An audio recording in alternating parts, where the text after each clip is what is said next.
వచ్చుండాయి feelings వచ్చి వచ్చి చంపేస్తుండాయి feelings feelings వచ్చుండాయి feelings వచ్చుండాయి feelings వచ్చి వచ్చి చంపేస్తుండాయి ఫీలింగ్స్ ఫీలింగ్స్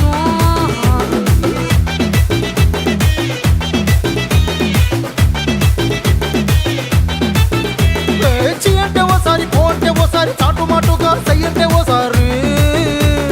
పూలడితే ఓసారి నగలడితే ఓసారి సాదా సీదా చీర కట్టెత్తే ఓసారి ఒళ్ళు ఇసుకుంటే ఓసారి ఓసారి ఇల్లు సిమ్ముతుంటే ఓసారి ఓసారి నీళ్లు తోడుతుంటే నిజంగా ఓసారి వచ్చుండాయి ఫీలింగ్స్ వచ్చి వచ్చి చంపేస్తుండే